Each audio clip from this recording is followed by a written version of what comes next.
अगर तुसी quadratic equations ਦੇ ਇੰਪੋਰਟੈਂਟ ਕੁਐਸਚਨਸ ਤੇ PYQs ਇੱਕ ਹੀ ਵੀਡੀਓ 'ਚ ਪਰਫੈਕਟ ਕਰਨਾ ਚਾਹੁੰਦੇ ਹੋ ਤਾਂ ਇਹ ਵੀਡੀਓ ਤੁਹਾਡੇ ਲਈ ਬੈਸਟ ਆ। ਅੱਜ ਅਸੀਂ ਸਿਰਫ ਉਹ ਕੁਐਸਚਨਸ ਕਰਾਂਗੇ ਜੋ ਐਗਜ਼ਾਮ 'ਚ ਰਿਪੀਟ ਹੁੰਦੇ ਨੇ, ਸੋ ਮੇਕ ਸ਼ੋਰ ਤੁਸੀਂ ਐਂਡ ਤੱਕ ਦੇਖੋ। So let's start a video. Today's our first question is, two consecutive positive integers have a product 306, find the integers.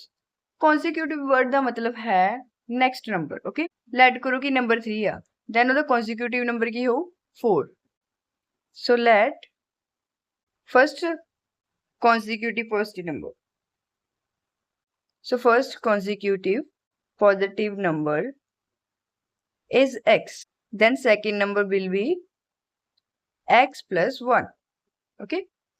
Now question given है कि इन्हां दा product है 306. So equation form हो जू x into x plus 1 is equal to 306. ਹੁਣ x ਨੂੰ multiply करो, x square plus x is equal to 306. Now it becomes x square plus x minus 306 is equal to 0. ਸੋ ਇਸ question ਨੂੰ ਆਪਾਂ ਦੋ ਤਰੀਕੇ ਨਾਲ ਸੋਲਵ ਕਰ ਸਕਦੇ ਹਾਂ। ਪਹਿਲਾ ਤਾਂ ਫੈਕਟਰਾਈਜੇਸ਼ਨ ਨਾਲ and second is by using quadratic formula. So ਹੁਣ ਆਪਾਂ ਇਸ ਕੁਐਸਚਨ ਨੂੰ ਫੈਕਟਰਾਈਜੇਸ਼ਨ ਨਾਲ ਸੋਲਵ ਕਰਦੇ ਹਾਂ। ਇੱਦਾਂ ਦੇ ਦੋ ਨੰਬਰ ਫਾਈਂਡ ਕਰਨੇ ਆ ਜਿਨ੍ਹਾਂ ਦਾ ਮਲਟੀਪਲਾਈ ਕਰਕੇ 306 ਆਵੇ ਐਂਡ ਪਲੱਸ ਜਾਂ ਮਾਈਨਸ ਕਰਕੇ plus 1 ਆਵੇ। These two numbers are 18 and 17. So it becomes x square ਤੇ x ਨੂੰ ਆਪਾਂ ਤੋੜ ਕੇ ਲਿਖ ਸਕਦੇ ਹਾਂ 18x minus 17x minus 306 is equal to 0. 18 minus 17 is plus x. ਇਹਨਾਂ ਦੋਨਾਂ ਨੂੰ ਮਲਟੀਪਲਾਈ ਕਰਾਂਗੇ then ਆ ਜਾਊ 306. ਹੁਣ ਇਹਦੇ ਵਿੱਚੋਂ ਕਾਮਨ ਫੈਕਟਰ ਕੱਢੋ, ਕਾਮਨ ਆ ਜਾਊ x, ਇੱਥੇ x plus 18 minus ਇਹਨਾਂ ਚੋਂ ਕਾਮਨ ਹੋਊ 17 x plus 18. As we know, bracket ਦੇ ਵਿੱਚ same ਹੀ equation form ਹੋ। So ਆਪਣੇ factor ਬਣ ਗਏ x minus 17 and x plus 18 is equal to 0. Now separately ਇਹਨਾਂ ਨੂੰ 0 ਦੇ ਕੇ ਰੱਖੋ। Then x minus 17 is equal to 0 and x plus 18 is equal to 0. So ਇੱਥੇ x ਦੀ value ਆ ਜਾਊ 70. Here value of x comes out to be minus 18. But अपने question ਦੇ ਵਿੱਚ ਹੈ ਕਿ we have to find the positive integers, ठीक है? So x ਦੀ value minus 18 negative ਤਾਂ ਹੋ ਹੀ ਨਹੀਂ ਸਕਦੀ, so अपनी x ਦੀ value आ जाएगी 70.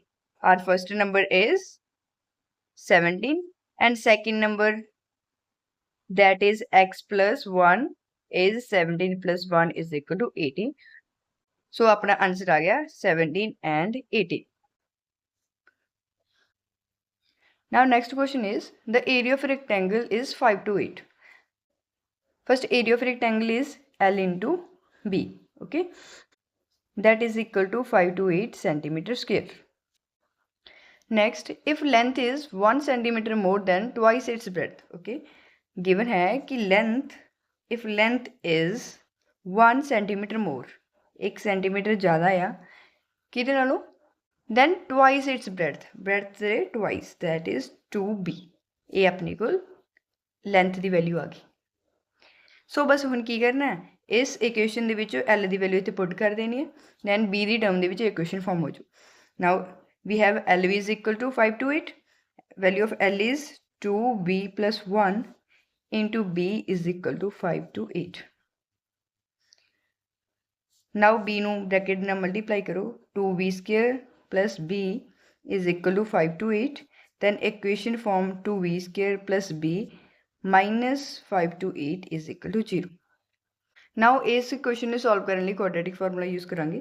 Standard form of equation is ax square plus bx plus c is equal to 0. So इस equation ਨਾਲ compare करके value of a, b and c find कर लांगे। इस इक्वेशन ਦੇ ਵਿੱਚ ਵੀ b ਹੈ, ਇਸ ਵੀ b ਹੈ, ਸੋ ਆਪਾਂ ਕਨਫਿਊਜ਼ ਨਾ ਹੋਈਏ, ਇਸ ਕਰਕੇ ਇਸ b ਨੂੰ ਮੈਂ ਕੈਪੀਟਲ b ਲਿਖ ਰਹੀ ਹਾਂ। then equation becomes 2b square plus b minus 5 to 8 is equal to 0. ठीक है, ਹੁਣ कंपेयर करो, value of a is 2, value of b is 1 and value of c is minus 5 to 8. now quadratic formula ਕੀ ਹੈ, b is equal to minus b plus minus under root b square minus 4ac divided by 2a. Now values ਨੂੰ put करो, then it becomes -1 plus minus 1 the square is 1 minus 4, value of a is 2, value of c is -5 to 8, divide by 2, value of a is 2, then it becomes -1 plus minus 1 minus minus plus 4 to या 8, 8 into this factor, 5 to या 8, 8 ਨੂੰ ਇਹਦੇ ਨਾਲ multiply ਕੀਤਾ, 4 2 2 4, divide by 4. Now -1 plus minus 4 2 2 5 divide by 4. Now देखना है कि a किहदा स्क्वायर रूट है, a है square root of 65. Now value of b becomes -1 plus 65 by 4 या फिर -1 minus 65 by 4. Then इन्हों सॉल्व करके आ जाओ 64 by 4 and -66 by 4. बट जो ब्रेथ है वो अपने को नेगेटिव तो हो ही नहीं सकती, so value of b comes out to be 64 by 4 that is 16. So breadth की वैल्यू आ गई 16. इतने अपने लेंथ की वैल्यू दी हुई सी that is 2b plus 1. So इतने value of b that is 16 put करके l की वैल्यू आ जाएगी. Value of l is equal to 2b plus 1. So value of b is 16. इतने पुट करो 2 into 16 plus 1, then value of l comes out to be 32 plus 1, that is 33. ठीक है, so अपने dimensions l की value 33 and b की value 60. Now next question is very very important. यही question exam के बहुत पूछा जाता, सो ध्यान नाल करियो. A train travels 360 kilometre at uniform speed. ये क्वेश्चन करने तो पहला सब तो पहला अपन फॉर्मूला पता होना चाहिए, that is speed is equal to distance by time. A train travels 360 kilometre at a uniform speed minus एक ट्रेन है वो कितना डिस्टेंस कवर कर दी है 360 किलोमीटर. सो इत्थे है अपने को distance is 360 kilometre. Next is if speed increases by 5 kilometre per our, time decreases by 2 hours. सब तो पहले लैट करो कि स्टार्टिंग दी विच ओदी स्पीड सी s, स्टार्टिंग च speed is s and this time is t1 where s is speed. So इस इक्वेशन दे विच पुट करो speed is s is equal to distance is 360 divide by time is t1. So इतों time की value कड्डांगे, t1 is equal to 360 divide by s. ये अपने को फर्स्ट इक्वेशन फॉर्म होगी. नैक्सट है if speed increases by 5 kilometre. Speed कितनी increase हुई, speed increases by 5 kilometre. Speed पहले कितनी सीगी s, now s plus 5 and time decreases by 2 hours. Time पहला कितना सीगा t1, ठीक है, तो हुण कितना डिक्रीज हो गया t1 minus 2 that is equal to t2. ये ध्यान नाल देखो किवें होया, देखो जो टाइम है वो डिक्रीज हो गया 2 आवर्स. टाइम पहला सीगा t1, उहदे विचों माइनस कर दो 2 आवर्स, दैन अपने कोल t2 जो हुण प्रेजेंट टाइम की वैल्यू हैगी वो निकल के आ जाएगी. सो हुण नैक्सट इक्वेशन की फॉर्म होगी speed increases by 5. So s plus 5 distance तो सेम ही होगा दैट इज 360 एंड टाइम कितना है हुण t2.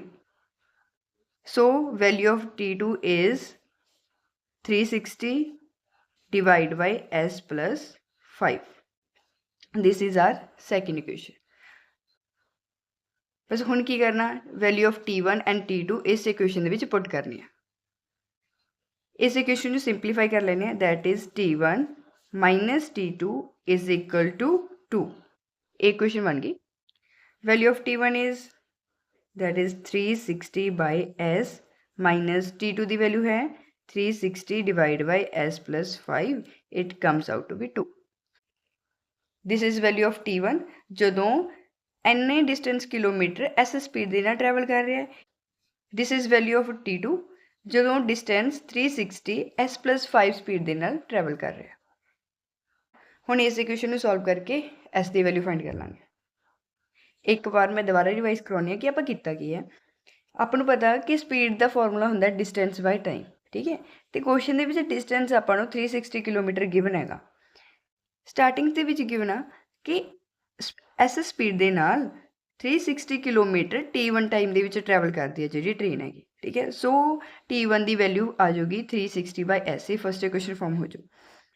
नैक्सट गिवन है कि अगर स्पीड 5 किलोमीटर पर आवर नाल इनक्रीज हो जाए, पहला स्पीड सी s, now 5 kilometre per hour होर इनक्रीज होगी, सो स्पीड आ जाओ s+5।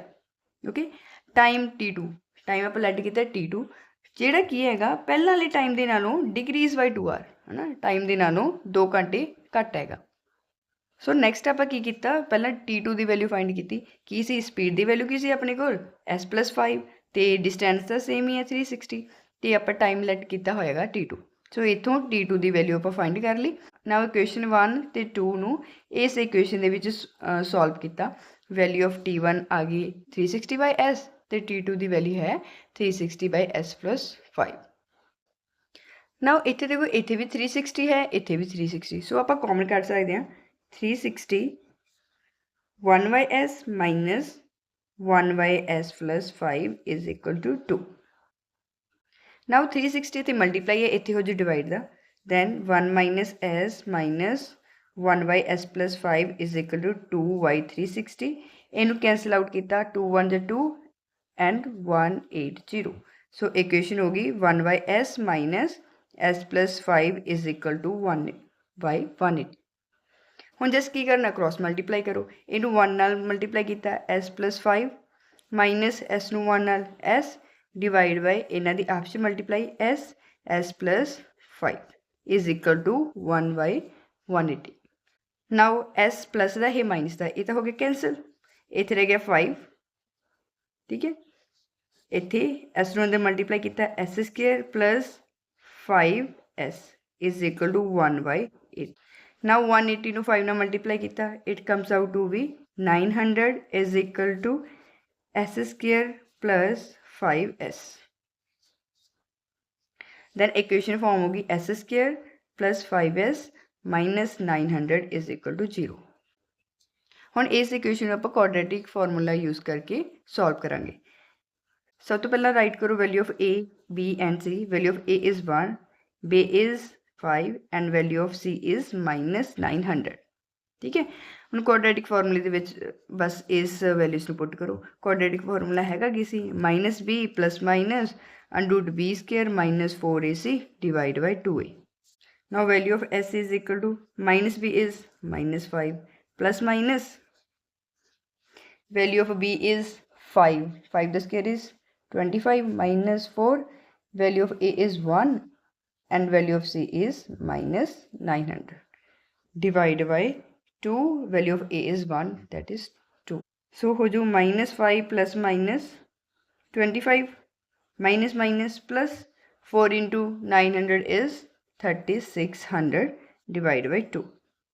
इन सॉल्व करके आ जाओ -5 plus minus 3625 divide by 2। Now एक की स्क्वेयर रूट है, ये है 60.208 डिवाइड बाय 2। ठीक है, नाउ एस की वैल्यू -5 माइनस 60.208 डिवाइड बाय 2 या फिर -5 प्लस 60.208 डिवाइड बाय 2। इतने आ जाओ -65.208 डिवाइड बाय 2 एंड इतने आ जाओ -55.208 डिवाइड बाय 2। स्पीड होगी पॉजिटिव, इन्हें सॉल्व करके एस की वैल्यू आ जाओ 27.604। ये क्वेश्चन बहुत ही ज़्यादा इंपॉर्टेंट है, सो एवं के क्वेश्चन एक दो होर प्रैक्टिस कर लो। Next question is a rectangular garden is 4 metre longer than its breadth if area is 96। so तो पहले area की वैल्यू गिवन है that is x into y is equal to 96। I let की value of length is x and breadth is y। और question से given है कि this garden is 4 metre longer than its breadth। okay, length की value की होगी ज़्यादा, that is x।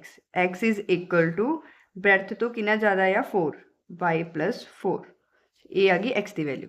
So x की वैल्यू इतने पुट करो y plus 4 into y is equal to 96 multiply करके इक्वेशन फॉर्म हो जू y square plus 4y minus 96 is equal to 0। ਹੁਣ ਐਵੇਂ ਦੇ ਦੋ ਫੈਕਟਰਸ ਫਾਈਂਡ ਕਰਨੇ ਆ ਜਿਨ੍ਹਾਂ ਨੂੰ ਪਲੱਸ ਜਾਂ ਮਾਈਨਸ ਕਰਕੇ 4 ਆਵੇ ਤੇ ਮਲਟੀਪਲਾਈ ਕਰਕੇ -96 ਆਵੇ ਜਾਂ ਫਿਰ ਇਸ ਇਕੁਏਸ਼ਨ ਨੂੰ ਤੁਸੀਂ ਕੁਆਡਰੇਟਿਕ ਫਾਰਮੂਲੇ ਦੇ ਨਾਲ ਸੋਲਵ ਕਰ ਸਕਦੇ ਹੋ where value of a is 1 and b is 4 and c is -96 ਠੀਕ ਹੈ। ਸੋ ਨਾਓ ਕੁਆਡਰੇਟਿਕ ਇਕੁਏਸ਼ਨ ਨੂੰ ਸੋਲਵ ਕਰਕੇ ਇਸ ਕੁਐਸਚਨ ਦਾ ਆਨਸਰ ਕਮੈਂਟ ਦੇ ਵਿੱਚ ਦੱਸੋ। Now fifth question is A mother is 26 years older than her daughter ठीक है।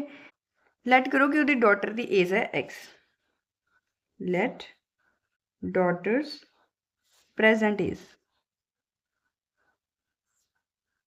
एज x ठीक है। सो उसकी मदर की कितनी होगी प्रेजेंट एज होगी 26 ईयर्स ओल्डर है ना सो x plus 26 now after 3 years 3 साल बाद डॉटर की एज कितनी होगी आफ्टर 3 ईयर्स ਉਹਦੀ ਡਾਟਰ ਦੀ ਏਜ ਹੋਊਗੀ x + 3 ਨਾ ਐਂਡ ਉਹਦੀ ਮਦਰ ਦੀ ਏਜ ਕਿੰਨੀ ਹੋਊਗੀ ਆਫਟਰ 3 ਇਅਰਸ ਜਿਹਨੇ ਇਹ ਹੈ ਇਹਦੇ ਵਿੱਚ ਐਡ ਕਰੋ 3 then it comes out to be x + 29। ਹੁਣ ਦੇਖੋ ਇਹ ਕਿੰਨਾ ਕੁਐਸਚਨ ਸਿੰਪਲ ਹੈ ਨਾ। ਅੱਗੇ ਕੀ ਹੁੰਦਾ ਹੈ ਕਿ product of their ages will be 3 ਸਾਲਾਂ ਬਾਅਦ ਉਹਨਾਂ ਦੀ ਏਜਸ ਦਾ ਪ੍ਰੋਡਕਟ ਕਿੰਨਾ ਹੋਊਗਾ 360 3 ਸਾਲ ਬਾਅਦ ਡਾਟਰ ਦੀ ਏਜ ਹੋਊਗੀ x + 3 ਉਹਦੀ ਮਦਰ ਦੀ ਏਜ ਹੋਊਗੀ x + 29। ਹੁਣ ਇਹਨਾਂ ਦਾ ਕੀ ਕਰਨਾ ਹੈ ਪ੍ਰੋਡਕਟ ਕਰੋ ਦੈਨ ਕਿਹਦੇ ਕੋ ਰੱਖੋ 360 ਇਹ ਇਕੁਏਸ਼ਨ ਫਾਰਮ ਹੋ ਗਈ। Now we have to find their present ages ਠੀਕ ਹੈ। ਵੈਲਿਊ ਆਫ x ਇਹਨੂੰ ਸੋਲਵ ਕਰਕੇ ਆਪਾਂ ਫਾਈਂਡ ਕਰ ਲਾਂਗੇ। ਸਭ ਤੋਂ ਪਹਿਲਾਂ ਇਹਨੂੰ ਸਿੰਪਲੀਫਾਈ ਕਰੋ x² + 29x + 3x + 3 × 29 is 87 is equal to 360 ठीक है। So it becomes x² + 32x ये इधर प्लस का इधर हो जू माइनस का is equal to 0 then equation form हो जू x + 32x - 273 is equal to 0 ठीक है जी। आगे बस फिर आप क्वाड्रेटिक फार्मूला यूज कर लेने value of a is 1 value of b is 32 and value of c is -273 quadratic formula है कि है भाई -b + √b² - 4ac divide by 2a। Now value of b is -32 + -b² that is 32 the square -4 value of a is 1 into value of c is -273 so -32 plus minus now 32 the square is 1024 minus plus 4 into 273 is 1092 divide by 2a ठीक है। now it becomes 2116 divided by 2 now this is the square root of 46 ठीक है। so value of x is comes out to be 32 plus 46 by 2 and minus 32 minus 46 by 2 so x the value हो जू 46 minus 32 is 14 by 2 that is 7 ਤੇ ਇੱਥੇ x ਦੀ value ਆ ਜੂਗੀ negative ਤੇ age ਹੈ ਜੋ ਕਦੇ 네ਗੇਟਿਵ ਤਾਂ ਹੋ ਹੀ ਨਹੀਂ ਸਕਦੀ ਹੈ ਨਾ। ਸੋ ਡਾਟਰ ਦੀ ਏਜ ਹੋ ਜੂਗੀ daughters age is x that is 7 so and ਉਹਦੀ ਮਦਰ ਦੀ ਏਜ ਹੋਊਗੀ x + 26 है ना that is 7 + 26 which is equal to 33 which is equal to 33। now next है fraction type question ਇਹ क्वेश्चन भी बहुत ही ज़्यादा इंपॉर्टेंट है ठीक है। सो इस क्वेश्चन भी ध्यान नाल देखियो the denominator of the fraction is 3 more than the numerator okay सब तो पहला ऊपर अपने को न्यूमिनेटर होंदा ते नीचे डिनोमिनेटर ये तो पता ही है ना। हुण गिवन की है कि denominator of a fraction is 3 more than the numerator ठीक है। लेट करो कि न्यूमिनेटर अपना x हैगा तो डिनोमीनेटर की हैगा 3 ज़्यादा आ 3 ज़्यादा आ सो x + 3 की तो ज़्यादा है न्यूमीनेटर तो ये अपने को फर्स्ट इक्वेशन फॉर्म होगी। ठीक है नैक्सट की गिवन है if 3 is added to both the numerator and denominator मतलब ऊपर भी तो नीचे भी दोनों साइड अगर आप 3 ऐड कर दिए x + 3 नीचे x + 3 तो ऑलरेडी है तो +3 होर हो जाएगा okay then it becomes half x + 3 नीचे x + 3 × 3 is 6 is equal to 1/2 ठीक है नाउ 2 ਨੂੰ ਇਹਦੇ ਨਾਲ ਮਲਟੀਪਲਾਈ ਕਰੋ 2x + 3 इज इक्वल टू 1 ਨੂੰ ਇਹਦੇ ਨਾਲ x + 6 now 2x plus 2 × 3 is 6 is equal to x plus 6 6 इतने प्लस इतने भी दोनों कैंसिल आउट हो गए then 2x is equal to x means value of x comes out to be 0 value x की कितनी आएगी 0 इतने हुण फर्स्ट क्वेश्चन दे विच पुट करो then numerator by denominator first question दे विच x की वैल्यू हो जाओ 0 0 + 3 is equal to 3 सो अपनी फ्रैक्शन है 0/3 okay this is our final answer now last question of this video is the sum of areas of two squares is 468 ठीक है मीनस अपने को दो स्क्वेयर्स ने लेट करो एक ए स्क्वेयर है जिहदे डायमेंशनस हैगे ने x ते एक ए स्क्वेयर है जिहदे हैगे y ठीक है सो क्वेश्चन जो है sum of area of two squares first square का एरिया कितना होगा एरिया की हुंदा साइड मल्टीप्लाई साइड ना then x × x is x square ये फर्स्ट स्क्वेयर का सैकेंड स्क्वेयर का है y × y that is y square ठीक है sum of areas of the two squares के एरिया का सम किया then it is equal to 468 ये अपने को फर्स्ट इक्वेशन फॉर्म होगी सैकेंड है if difference of their parameter ठीक है हुण इहदे विचों पैरामीटर लैट कर लैंदे आ आपां मान लैंदे आ कि वैल्यू ऑफ एक्स मतलब जिहड़ी फर्स्ट स्केयर है ना ये वड्डी हैगी ठीक है सो इहदा पैरामीटर कितना होगा पैरामीटर की हुंदा सारियां साइड्स का सम ना x + x + x + x that is 4x तो इहदा की होगा y + y + y + y that is 4y now difference of their parameter इन्हां दे पैरामीटर का डिफरेंस किया विच इज इक्वल टू 24 ठीक है हुण ये सारी इक्वेशन 4 दे नाल डिवाइड करांगे then x - y is equal to 6 ठीक है तो भाई फिर x की वैल्यू कड्डो दैट इज 6 + y ये अपने को x की वैल्यू निकल गई हुण इस x की वैल्यू नूं इत्थे आपां पुट करते हैं दैन इक्वेशन हो जू 6 + y square is equal to 468 ठीक है now a + b the whole square is a square + b square + 2ab है ना so 36 + y the square + 2ab that is 2 × 6 × y is 12y + y square is equal to now y square + y square is 2y square + 12y इधर ये plus था इधर हो जो minus था 468 - 36 then it becomes 468 - 36 is 432 now सारी equation 2 दे नाल divide करो डिवाइड बाय 2 ठीक है दैन इत्थे हो जो y square + 12y2 is 6y इनू डिवाइड किया 2 ना दैन 216 दैन इक्वेशन फॉर्म हो जो x y square + 6y - 216 is equal to 0 हुण ये अपनी क्वाड्रेटिक इक्वेशन होगी तो बस इसनूं हुण आपां सॉल्व करना है y using quadratic formula so value of a is 1 value b दी की आ 6 तो वैल्यू ऑफ c इज -216 ठीक है क्वाड्रेटिक फॉर्मूले दे विच पुट करो दैन क्वाड्रेटिक फॉर्मूला हैगा कि ये पूरा ना वधिया तरीके नाल याद कर लो then value of b is -6 6 the square is 36 minus 4 into 1 into c the value है -216 divide by 2 ठीक है now 36 minus minus plus 4 into 216 is 864 divide by 2 ठीक है जी। हुण इनू प्लस किया, इट बिकम्स 900। 900 की द स्क्वायर रूट है, इट्स ऑफ 30।